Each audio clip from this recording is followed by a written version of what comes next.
দর্শক, আজকে আপনাদেরকে এমন একটা বিষয় দেখাবো যেটা এর আগে কখনো দেখিনি। এই যে এখানে কিছু লেখা আছে, লেখাগুলো অদ্ভুত। এখানে লেখা আছে গাজওয়াতুল হিন্দের আমির ইমাম মাহমুদের কাফেলায় যোগ দিন। তার ডান পাশে লেখা আছে এসো মুমিন দলে দলে ইমাম মাহমুদের পতাকা তলে। এদিকে আছে ইমাম মাহমুদের ডাক এসেছে গাজওয়াতুল হিন্দে যেতে হবে। তো এখানে কোনো নাম ঠিকানা কিছুই লেখা নাই। আর ইমাম মাহমুদি বা কে, আমরা ইমাম মেহেদির নাম শুনেছি, কিন্তু এখানে ইমাম মাহমুদ, এই ইমাম মাহমুদ আসলে কে সে ব্যাপারে এখানে কোনো তথ্য, কোনো ঠিকানা, আর কিভাবে ইমাম মাহমুদের ডাক এসেছে গাজওয়াতুল হিন্দে যেতে হবে এ ধরনের কোনো তথ্য বা কোনো ঠিকানা এখানে কিন্তু দেওয়া নেই। কিন্তু এরকম দেয়ালে দেয়ালে লেখা আছে।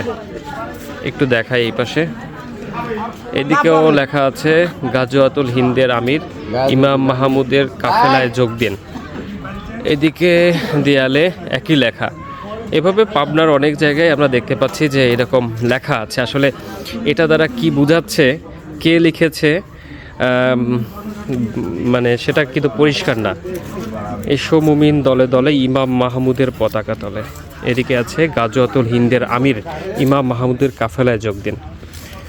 তো এই ব্যাপারটা আসলে কে লিখেছে বা এই ইমাম মাহমুদি বা কে, সে ব্যাপারে কোনো তথ্য, কোনো ঠিকানা, কোনো ফোন নাম্বার, কোনো অফিস, এ ধরনের কোনো তথ্য দেওয়া নেই।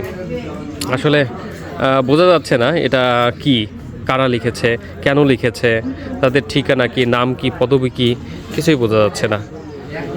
তো সে ব্যাপারটাই নজরে আসলো, এই জন্য আপনাদেরকে দেখালাম। তো এই ব্যাপারে যদি আপনাদের কোনো জানা থাকে তাহলে অবশ্যই কমেন্ট করে জানাবেন আমাদের। আর এখানে কি ইমাম মাহমুদ বলতে কি ইমাম মাহাদিকে বোঝানো হয়েছে কিনা, তো সে ব্যাপারটাও আসলে এখানে পরিষ্কার না। যদি আপনাদের এই ব্যাপারে জ্ঞান থাকে, জানা থাকে, অবশ্যই কমেন্ট করে জানাবেন।